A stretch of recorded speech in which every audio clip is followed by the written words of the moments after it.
Bom dia, amadas irmãs, amados irmãos, queridos visitantes. Estamos aqui na nossa aula de encerramento desse curso, do curso, nem foi rápido, esse aqui não era rápido. 2 anos de curso, encerramento aqui do estudo desse livro do Dr. Augusto Zaminka, A Bíblia e a Sua Família. Chegamos à aula de número 25, a última aula, para a gente encerrar então esse estudo maravilhoso e que nos desafia, a continuarmos servindo ao Senhor com fidelidade em nossos lares. Está falhando? Não, né? Vamos fazer uma oração para a gente começar? Ó Deus, somos gratos a Ti, Senhor, porque temos a luz das Escrituras que nos guiam, Senhor. Não são conceitos humanos, Pai, que nós estamos baseando nossa vida neste mundo, e muito menos, Senhor, a vida familiar. Pai, agradecemos porque esses princípios, Senhor, estão à nossa disposição, não estão distantes de nós, não estão nos céus para que alguém desse tenha que descer para trazer, e nem além do mar, onde está tão distante, Senhor, de nós, mas estão nas nossas mãos. Através das Escrituras, temos todo o referencial para a nossa vida aqui neste mundo, e em especial como casais, como casal, e também como família. Ajuda-nos então a colocarmos em prática para que não sejamos somente meros ouvintes, mas praticantes da Tua Palavra, para que assim edifiquemos nossas casas sobre a rocha. É o que desejamos para cada uma das famílias aqui presentes.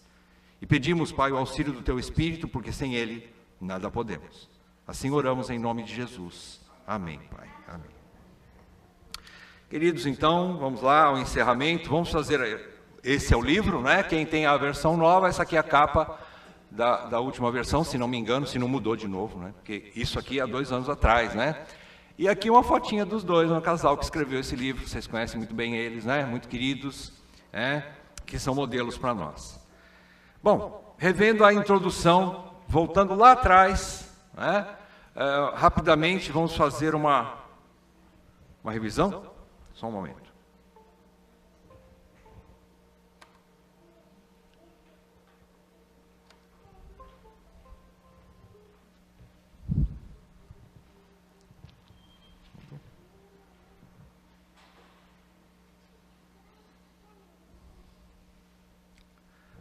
Nós vamos fazer essa rápida revisão. Eu queria que você abrisse sua Bíblia em Efésios capítulo 5, e nós vamos observar aí o texto, que é o texto chave, o texto base de todo esse livro, todo o nosso estudo, capítulo 5 de Efésios, a partir do versículo 18 até o 21. Nós vamos projetar aqui.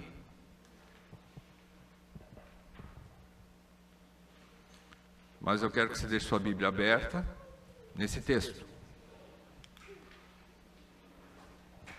Eu vou ler.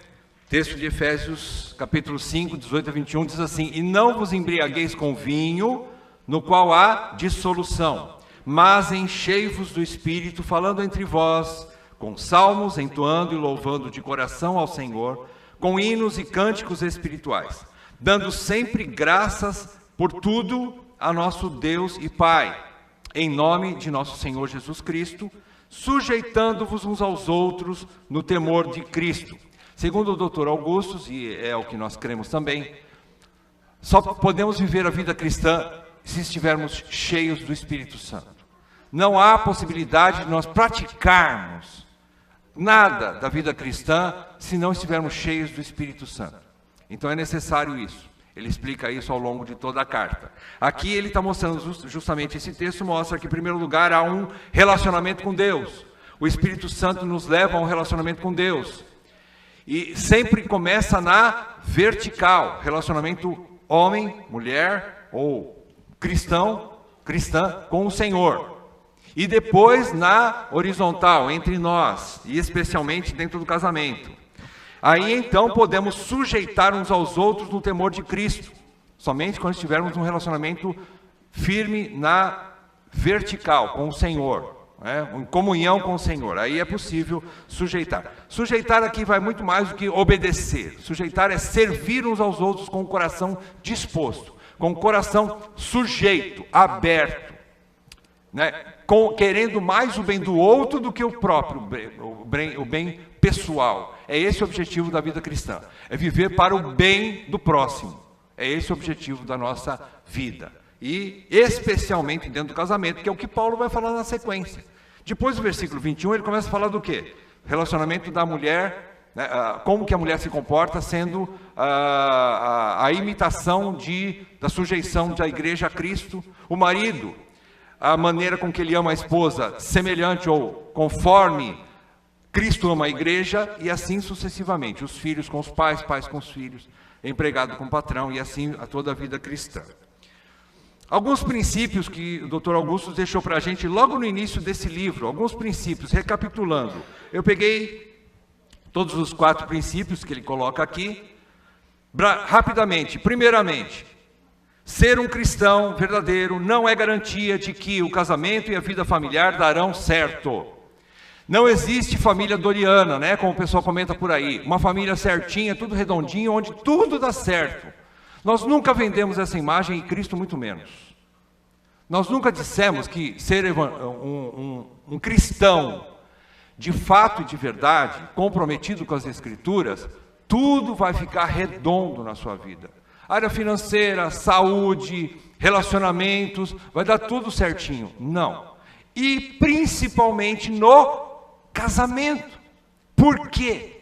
Porque é a área ou o relacionamento mais íntimo do ser humano, onde a pessoa está mais próxima de outro ser humano, é no casamento, quando nós nos tornamos uma só carne. E esse relacionamento se compromete, não porque houve uma falha na criação ou na instituição divina do casamento. Não, não é isso. É porque nós somos pecadores, miseráveis, terríveis, como nós dissemos no encontro de casais, né? Nós somos irritantes. Nós irritamos o tempo todo um ao outro. E só podemos continuar juntos. Aí vem o próximo princípio que nós vamos chegar daqui a pouco, né? Através da vida de perdão, graça, misericórdia, de perdoar um ao outro o tempo todo. John Piper diz isso. Ele diz no livro dele que é impossível ter esse relacionamento o tempo todo, as mil maravilhas, porque nós somos irritantes. Irritantes, um irritando o outro o tempo todo. Vai melhorando isso conforme Cristo vai sendo formado em nós, vai melhorando. Então requer compromisso com Cristo, requer uma vida de mais compromisso com a sua palavra, mais compromisso com a igreja, mais compromisso com o Espírito de Cristo, cheio do Espírito de Cristo, deixando-se ser transformado, amadurecendo, como nós vimos na sexta-feira, deixando-se levar para aquilo que é perfeito. Temos que nos deixar. Se nós não deixarmos, tem coisas, irmãos, que Deus não vai fazer por mim e por você. Depende de nós. Tem algumas coisas que vai requerer, sim, compromisso. O Senhor disse que se nós colocamos a mão no arado e desistimos, então nosso fracasso está perto. Não tire a mão do arado. Continue trabalhando pela sua vida cristã, pelo seu casamento. Lute pelo seu casamento. E assim por diante. Então, não é garantia que tudo vai dar certo. Segundo princípio geral, ser cristão comprometido com os padrões bíblicos pode trazer dificuldades ainda maiores ao casamento. Pode trazer. Queridos, a vida cristã funciona assim. Você como marido, eu e você como marido, nós fomos criados numa cultura totalmente diferente do que a Val e sua esposa. Por exemplo, nós temos culturas diferentes, jeitos de serem criados diferentes, e pior, 2 corações corruptos, extremamente corruptos, né? Pecadores, miseráveis. Então, quando há um encontro entre nós, e a gente se compromete a viver a vida até que a morte nos separe, viver juntos, isso traz tensão. Os dois, marido e esposa, não estão preparados. Isso não é questão de maturidade ou qualquer outra coisa, mas é questão de pecado, queda, natureza caída. Por conta disso, então, o relacionamento, ele já começa a ser truncado. Lógico, no início não aparecem as coisas, você não conhece bem ele não te conhece direito, aí a gente começa aquela lua de mel, é lógico, tudo bem, começa até bem, mas depois de um tempo a coisa começa a aparecer. Nós começamos a nos conhecer realmente, e Deus quer isso. Por que Deus coloca a gente em xeque-mate dizendo assim, não dá para continuar com esse homem, não dá para continuar com essa mulher? Porque Ele quer que a gente olhe para ele e diga assim, só com o Senhor é possível. Só com o Senhor é possível continuarmos juntos. É isso. Essa é a vida do crente. Essa é a vida do cristão. Então, pode trazer ainda maiores complicações, maiores dificuldades um cristão comprometido, com os padrões bíblicos. Terceiro princípio, casamento e criação de filhos não são assuntos separados de nossa fé. Nós precisamos sim de Cristo e de sua palavra para colocar em prática os princípios dele em nossos relacionamentos, especialmente preservando o leito sem mácula. Vocês lembram o que significa o leito sem mácula? É o matrimônio. Quando fala ali de leito sem mácula, é muito mais, a gente fica pensando em adultério, é muito mais do que isso. Não é só, é isso e muito mais. Leito sem mácula é entender que eu como marido, estou para servir a minha esposa, estou para me dar, e ela por mim. Eu não estou aqui para sugar dela tudo que ela tem para me oferecer de maneira egocêntrica, egoísta. Pelo contrário, eu estou para servi-la e ela a mim. Então, eu preciso desse entendimento bíblico. Eu preciso entender que como marido, eu preciso amá-la como Cristo amou a igreja. Onde eu encontro isso? Na Bíblia. Eu preciso de fé para entender que eu posso amá-la como Cristo amou a igreja pela fé. Não por recursos humanos, não por condição humana que eu tenha, mas eu posso amá-la como Cristo amou a igreja por causa da fé que eu tenho na palavra dele, que ele manda isso, ele me ordena isso. Se ele me ordena isso, então é porque ele vai me capacitar também a amá-la como Cristo amou a igreja, e assim sucessivamente. Então é uma questão de fé, e criar filhos a mesma coisa. E por conta disso, então, ele fecha dizendo que o conceito bíblico de casamento é único e diferente de todos os demais. Queridos, resolver problema conjugal não é fazer ou buscar conselhos com o papai e a mamãe se eles não são cristãos. Não é buscar conselho com a vizinha, se ela não é cristã. Não é buscar conselho com o psicólogo, psiquiatra ou psicanalista, se ele não é cristão.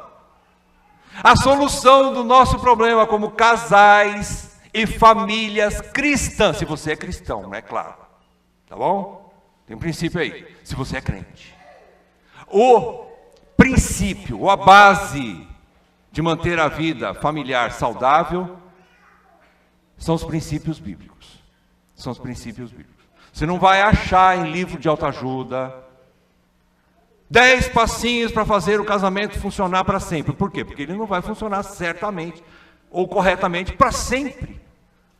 Não é esse o objetivo bíblico, não é esse o objetivo de fazer casamentos perfeitos neste mundo, dentro de um mundo imperfeito, com duas pessoas imperfeitas. Você acha que tudo vai correr bem o tempo todo? Não, não vai. Então a aplicação do Evangelho o tempo todo, até o último dia de vida.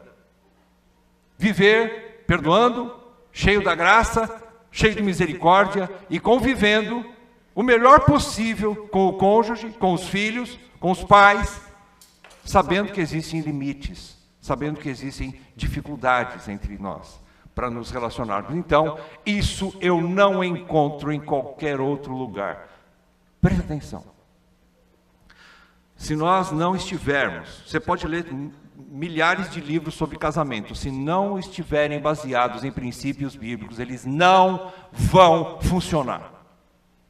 Não vão funcionar. Você pode vestir uma máscara, e por algum tempo pode até dar certo, mas se você é crente e Deus tem um compromisso com a sua vida, Ele vai desmascarar tudo isso. Ele vai trazer luz, porque Ele te ama, Ele quer que você viva os princípios dele. Princípios divinos e não princípios humanos. Tem muita gente que escreve sobre casamento, queridos. Mas se não estiver baseado nas Escrituras, não vai funcionar. Ok?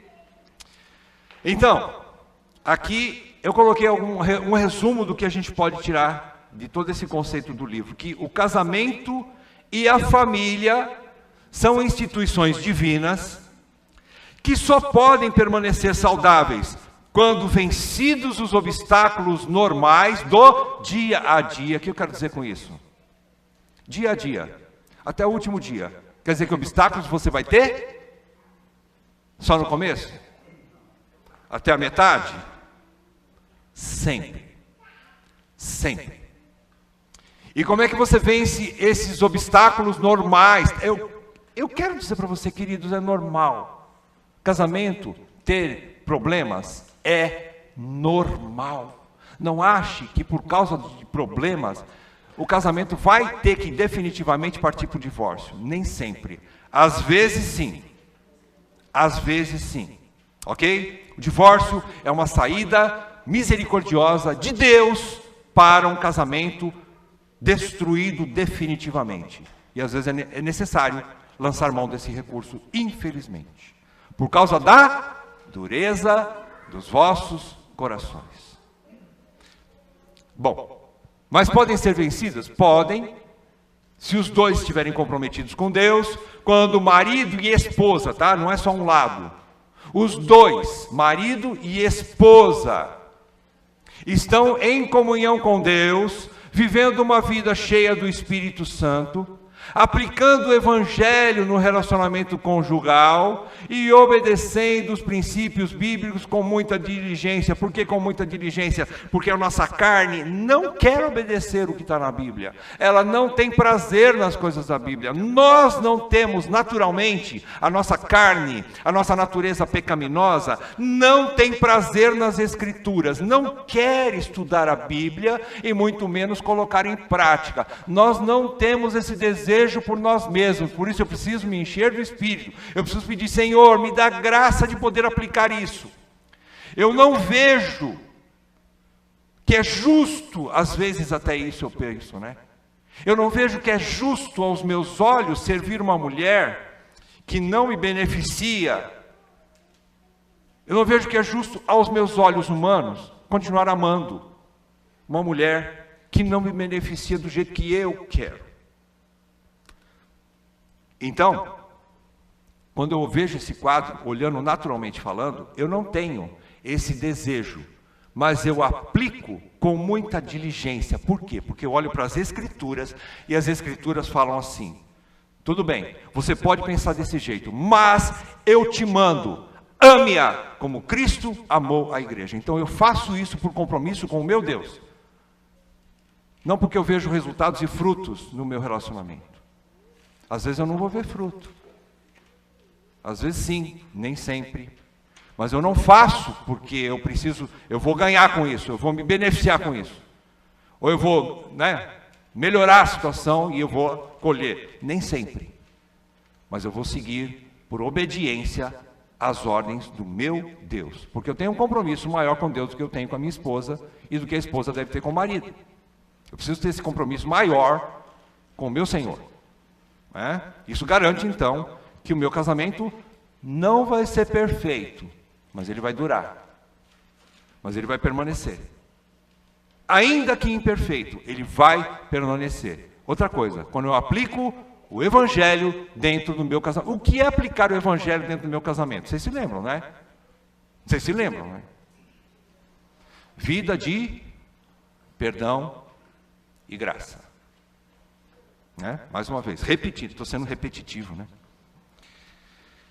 Mas é isso. Então, avançando um pouquinho mais, algumas conclusões que no último capítulo do livro do Dr. Augusto e da Minka, eles colocam para a gente, são 12 conclusões. Eu fiz um apanhado, tentando juntar algumas, que tem a mesma ideia, digamos, de fundo, né? Então eu tentei trazer em 4, condensar em 4 conclusões. A primeira que o Dr. Augusto diz, quando termina o livro, eu falei do comecinho do livro, agora eu estou indo para o fim, né? O meio você vai ter que voltar às nossas aulas e estudar pelo YouTube, tá bom? Procura lá, tem todas as aulas lá registradas, tá bom? Então tá. Primeira conclusão, existem papéis definidos e diferentes para o marido e para a mulher. As Escrituras mostram que ambos têm direitos e deveres, são diferentes e se complementam. Eles devem se basear na analogia da união entre Cristo e a igreja. O nosso relacionamento conjugal é uma imitação do relacionamento maior, perfeito e soberano, e o mais maravilhoso que existe em toda a terra. Qual é o relacionamento maior que existe? Cristo com a igreja. O casamento universal é Cristo e a igreja. Nós olhamos para ele e dizemos assim: eu quero imitar esse casamento. Mas eu não vou conseguir sozinho. Mas com ele, com Cristo, com a graça de Cristo, com a palavra de Cristo, é possível. Então eu tomo pela fé, eu tomo esse princípio e começo a andar, começo a praticar. Agora não pode ser só marido, né? A esposa também tem que estar junto. Ou não pode ser só a esposa. O marido tem que também se comprometer. Os dois têm que estar comprometidos com Cristo, analisando a palavra de Deus, e eu digo diligentemente mais uma vez. Por quê? Porque são princípios difíceis, e não são poucos, são muitos. Então, nós não podemos ser tardios em ouvir. O que é tardios em ouvir? Preguiçosos espiritualmente. Não há espaço para preguiça, o tempo já é chegado. E eu preciso colocar em ordem a minha casa e o meu casamento. O tempo chegou.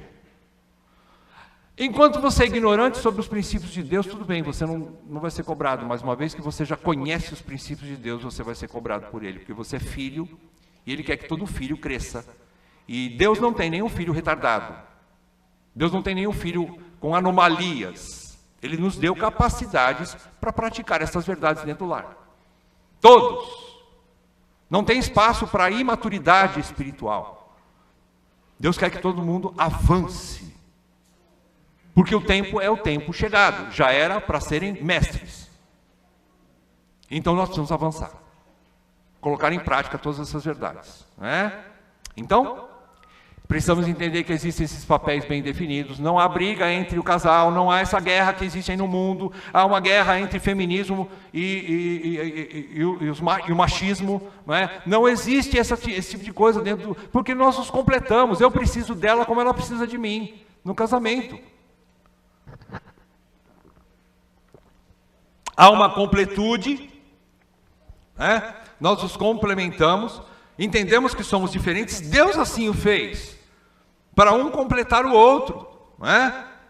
E com papéis diferentes. O líder é o marido, a esposa como auxiliadora, ela auxilia, ela é submissa, está sob a missão do marido.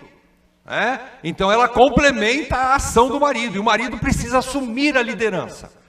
Um dos pontos perigosos e mais difíceis que acontece é quando o marido não assume a liderança do lar e vai procrastinando, e vai empurrando com a barriga e não toma a liderança do lar. Muitos dizem assim: mas eu tomo, rapaz, eu acordo cedo. Não interessa se acorda cedo ou acorda tarde, isso é pouco para Deus. Ah, mas eu madrugo lá e vou para o trabalho. Grande coisa, só está fazendo o que tinha que fazer. Nada mais. Isso não interessa. Interessa se você é um líder espiritual dentro da sua casa. Se você é um sacerdote dentro do seu lar. Se você está sendo o espelho de Cristo dentro da sua casa. Lógico que você vai ter que trabalhar e trazer o sustento para casa. Você foi colocado como provedor do lar. E sua esposa como auxiliadora idônea. Mas isso é muito pouco. Isso é pouco. Você precisa ser de mais. Você precisa de ser um sacerdote dentro do lar. Alguns dizem, seja um padre dentro da sua casa. Padre no bom sentido, não é? Padre é pai, né? Seja um pai espiritual para sua esposa e para os seus filhos, né? É assim, um sacerdote. Então é isso. Nós temos que continuar nesses princípios, sabendo todos esses papéis bem definidos. A Bíblia ensina, cada um de nós, marido e esposa, como agir. Precisamos então conhecer todos esses princípios. A segunda conclusão, o princípio de autoridade deve ser observado na família. E a maioria dos problemas com os filhos, há exceções, é claro, nem sempre o que acontece de errado com os filhos é culpa dos pais, tá? Nem sempre. Porque o filho, principalmente depois de grande, e já conheceu o Evangelho, ele é um ser independente do pai e da mãe, até em certo sentido. O pai e a mãe dão exemplo dentro de casa, mas nem sempre quer dizer que o filho e a filha vão obedecer. É uma realidade do mundo caído que nós vivemos. Então há uma individualidade. O pai não leva a culpa do filho, nem o filho leva a culpa do pai. É um princípio bíblico. Porque os dois têm que andar no temor do Senhor, tanto filho como pai, enfim. Nem sempre, mas os problemas que acontecem dentro da criação de filhos devem-se a uma criação deficiente, não pautada nas Escrituras. O que eu preciso para poder manter os meus filhos nos caminhos do Senhor? Ou, nem que os meus filhos não andem nos caminhos do Senhor, mas eu preciso continuar nessa regra. Qual é? Princípios das Escrituras. Eu preciso criá-los nos princípios das Escrituras. Eu preciso. Nós não podemos negociar isso. Volto a falar. Se você é um pai cristão, se você é uma mãe cristã, você precisa conhecer a Bíblia com respeito a como criar o seu filho. Não importa se o sucesso vem ou não. Nós somos chamados a obedecer a palavra de Deus, independente dos resultados. Nem sempre vai dar certo. Deus nos ajude a todos que dê certo. Esse é o alvo, o objetivo. Nós não temos que entrar para essa briga dizendo assim: eu vou ganhar. Eu quero que meu filho seja um jovem, uma jovem comprometida com o Senhor. Por isso, o que eu faço, Senhor? E tenho que ser diligente, porque os princípios de Deus exigem de nós. Quando você vai trabalhar numa empresa, que você vai ter um salário maravilhoso, por exemplo, você tem um emprego que é top, é aquele que você sabe que é top, para a sua situação. Você se prepara com tudo que você tem para poder fazer o melhor, para garantir aquele emprego, não é mesmo? Você faz o melhor, você dá o melhor. Às vezes até horas extras você faz, perde até relacionamento familiar por causa de servir o patrão com o melhor que você tem. Por que para Deus a gente faz a mesma coisa? A gente não faz as mesmas coisas para Deus. Por quê? Se é questão de vida eterna, é muito mais do que garantir um emprego, um bom salário no fim do mês. É questão de eternidade para você, para sua esposa e para os seus filhos. Por quê? As coisas de Deus a gente leva tão displicentemente. Criação deficiente. A gente precisa conhecer as Escrituras para poder criar melhor os nossos filhos. Terceiro lugar, casamento. O casamento foi instituído para ser durável. Há solução para qualquer casamento que não necessariamente o divórcio. Atitudes corretas da parte do marido podem evitar o fracasso no casamento, pois o ensino bíblico é dirigido primeiramente ao homem. Isso aqui quebra a gente no meio. Eu, como líder, preciso entender, eu preciso puxar fila. Eu preciso ser a ovelha de frente dentro do meu lar.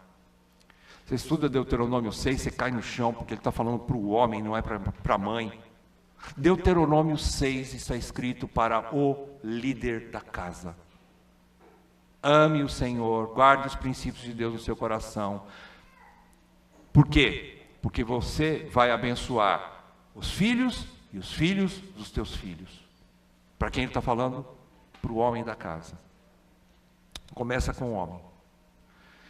É lógico que existem situações, já falei, onde o divórcio, infelizmente, é necessário para a salvação de uma das partes, da parte que está sendo afetada, vítima de maus cuidados e até mesmo de violência e outras coisas mais. A Bíblia a Bíblia não é que Deus ordena o divórcio. Deus não ordena o divórcio, não. Deus odeia o divórcio.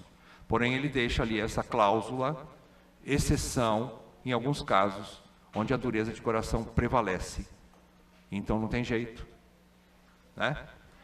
Então, o marido precisa assumir isso, queridos. Nós precisamos muito da graça de Deus. Eu e você. Eu estou totalmente convencido de que se amanhã eu deixar isso aqui, eu vou ser o primeiro a causar vergonha para todos vocês, porque eu sou miseravelmente pecador e suficientemente corrupto para trazer divórcio para dentro do meu casamento.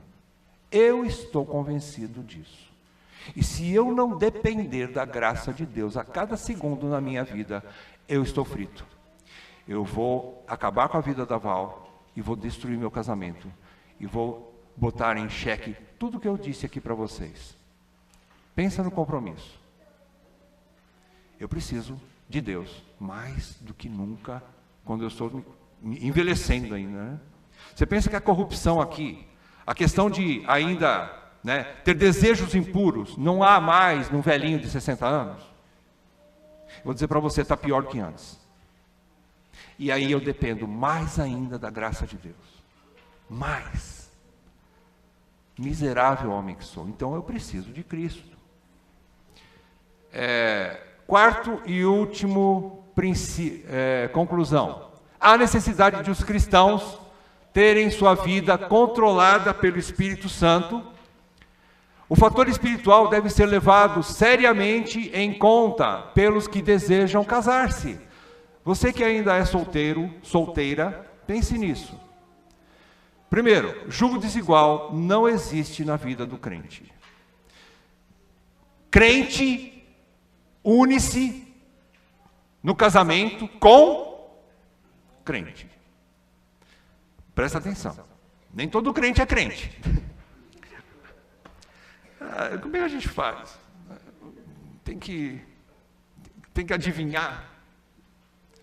Oração, irmãos. Muita oração. Papai e mamãe que tem uma filha já em idade de casamento, um filho já em idade de casamento, ou partindo para lá. Comece agora ensinando seus filhos, né, suas filhas, os caminhos do Senhor, trazendo essas verdades para eles, mostrando o caminho para eles, sendo modelo dentro de casa para eles, como um papai que ama a esposa e se dá por ela, uma mamãe que ama o marido e se dá pelo papai dela. A sua filha e seu filho vão ver isso e vão dizer assim: existe um evangelho que funciona. Eu estou vendo dentro da minha casa. Meu pai e minha mãe, além de pregar verbalmente, eles vivem essa verdade. É possível eu me casar com... Se é uma menina, casar com um menino, né? Vocês sabem disso, né? Se é menino, vai se casar com uma menina, tá? Deixa bem claro esse princípio. Então, é possível, né, ela olhar e dizer assim: eu quero, a menina, né? Eu quero me casar com um homem igual meu papai. O que ele tem? Compromisso com Deus. Ele é perfeito? Não. Mas ele ama o Senhor.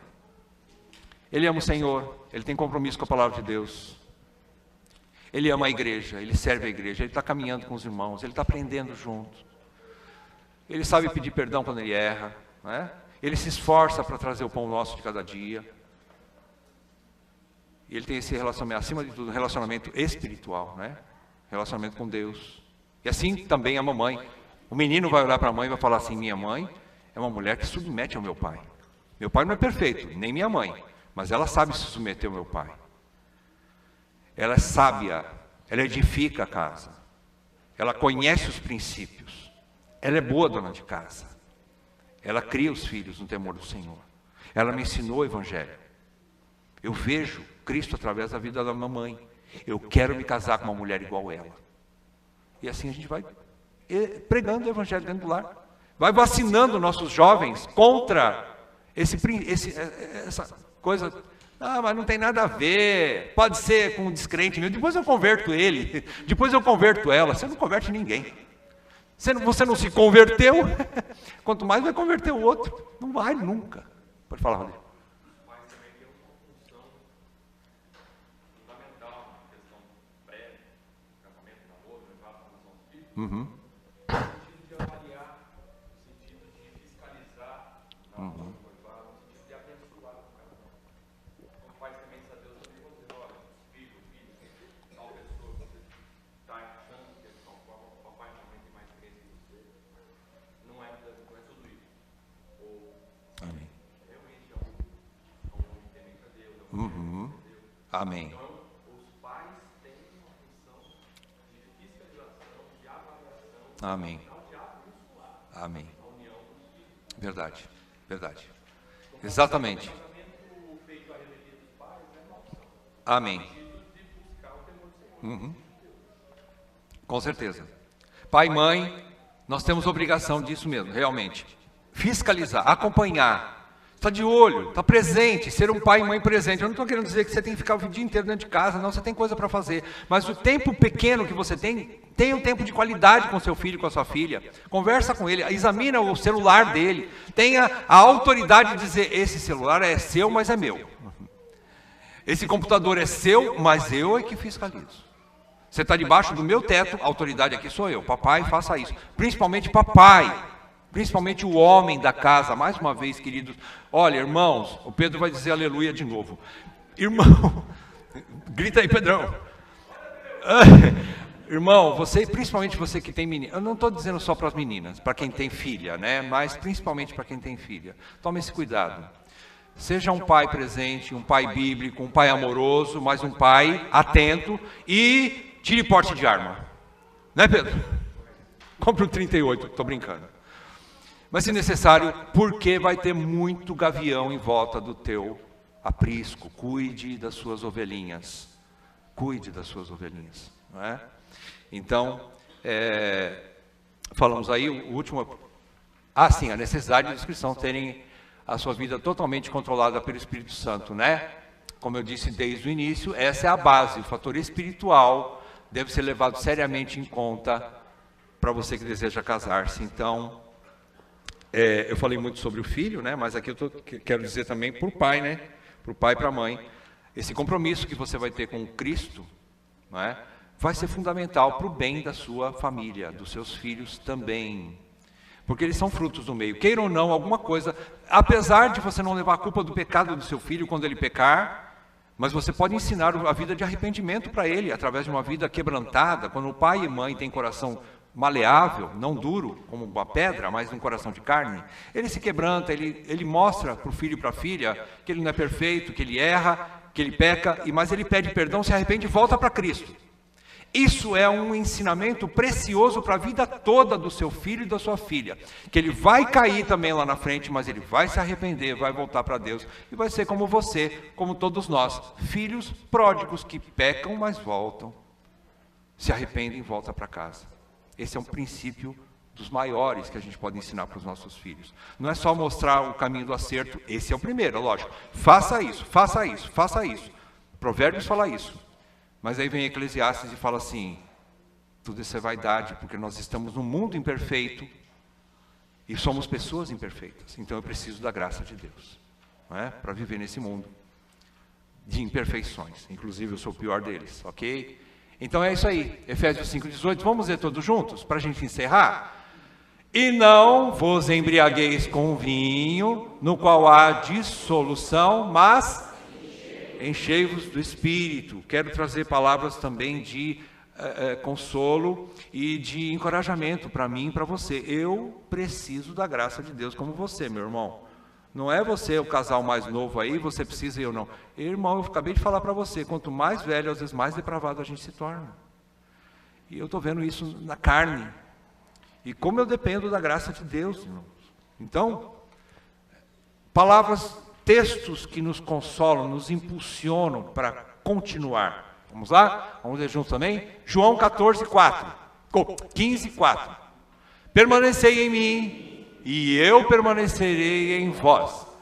Como não pode o ramo produzir fruto de si mesmo, assim nem vós o podeis dar, se não permanecerdes em mim. Esperança, se nós permanecermos em Cristo, no corpo de Cristo, vinculado a Cristo, dependendo de Cristo. E não importa o erro que você tenha cometido, volte para Cristo. Não há, eu gosto desse hino, né? Ele fala assim, que não há pecado ou culpa maior que o seu amor. Não há pecado ou culpa maior que o seu amor. Algumas pessoas acham que adultério é o pior pecado do mundo e o adultério já levou o pessoal para o inferno. Não. Se um adúltero, uma adúltera, se arrepender e voltar, ela se torna branco como a lã. O pecado dela. se torna uma virgem aos olhos de Deus. Você acredita nisso? Eu acredito, porque eu sei disso na carne, quantos erros cometidos, e quanta graça Deus derramou sobre a minha vida, para poder estar aqui falando para vocês. Então é possível sim, com Ele. Sem Ele, nada. Com Ele, tudo é possível. Com Ele, tudo é possível. Com Cristo. Então, Josué 1:9, vamos lá? Não te mandei eu? Ser forte e corajoso, não temas, nem te espantes, porque o Senhor teu Deus é contigo, meu irmão, minha irmã. Por onde quer que andares, o nosso Deus é contigo, por onde quer que andares. Não olhe para a sua situação e diga assim, agora não dá mais. Dá! Deus é poderoso para fazer um milagre, reverter o quadro da sua vida, do seu casamento, da sua família, e trazer vitória onde você acha que não tem mais possibilidade. Deus é o Deus do impossível, para fazer o impossível, onde nós olhamos e falamos, agora não dá mais, Ele faz. Eu sou prova disso. Contei isso para vocês no encontro. Quando eu achava que não dava mais, Deus veio e falou assim, dá, levanta e anda. Eu e a Val levantamos, andamos, estamos aqui. Pela graça de Deus, não mérito humano, eu e ela continuamos a mesma porcaria, mas a graça de Deus é suficiente para nós. E nós podemos continuar caminhando. Eu quero encerrar. Vocês se lembram dessa frase aqui? Acho que vocês se lembram, não é? Olha que coisa linda. Quando ele olhou para... Eu vou voltar aqui para vocês não lerem. Presta atenção no que eu vou falar. Quando o Dr. Augusto estava escrevendo sobre filhos, chegou um ponto que ele falou assim, eu vou sentar com os meus filhos, nada melhor, né? Nada mais justo, estou escrevendo sobre filhos, vou chamar meus filhos, chamou todos os filhos, e perguntou assim, quais foram os pontos que o papai provocou vocês a ira? Qual é o texto? Efésios, né? Não provoqueis vossos filhos a ira, mas criai-os na demonstração do Senhor, né? Quando ele estava falando sobre filhos, usando esse texto, eu falei assim, o Dr. Augusto falou assim, eu vou chamar meus filhos para perguntar quais foram os pontos que, na infância desses filhos, dos seus filhos, né, que o papai provocou vocês a ira, né? E aí foram relatando e tal, né? Aí aconteceu isso daqui, ó. Agora sim. Olha só. O que mais me deixou sem jeito, ele ficou com vergonha.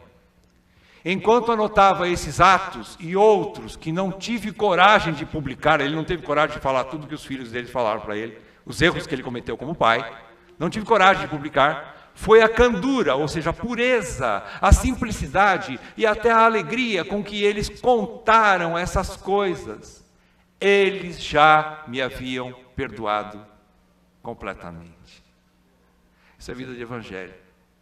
Filhos que viram pais perdoando, se perdoando mutuamente, e deram perdão para o papai, porque o papai vai errar. Eu sou prova disso. Eu fui um pai espancador no início.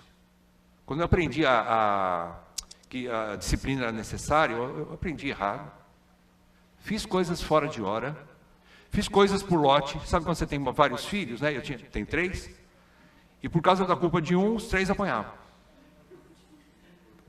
É porque um às vezes fica empurrando o outro. E coisas assim que eu não tenho coragem de dizer para vocês aqui. Os erros que eu cometi como pai. Mas eles me perdoaram. Posso dizer a mesma coisa. Hoje eles me amam. Hoje eles me recebem na casa deles. Eles vêm na minha casa. A gente tem relacionamento normal. Normal. Um pai miserável e pecador com filhos miseráveis e pecadores. Entenderam o evangelho e me perdoaram. E vai dizer que hoje eles estão acertando com as filhas e filhos deles? Nem tudo. Mas eles dependem da mesma graça que eu dependo. Que eu dependi. Não há família perfeita, irmão. A minha, muito menos. Não há família doriana. Mas há um evangelho suficiente para manter a família unida até o fim. Um evangelho de perdão e graça. Esse é o evangelho do nosso Senhor Redentor, Jesus Cristo. Evangelho de perdão e graça. Amém? Alguma pergunta? Lá pergunta? Oremos.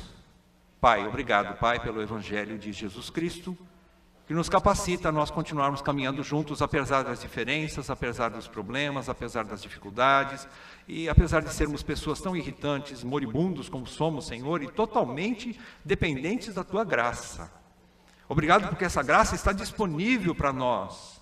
Obrigado porque cada um dos meus irmãos e irmãs aqui presentes podem viver essa graça em seus lares. Pode viver em seus casamentos um casamento renovado a cada dia.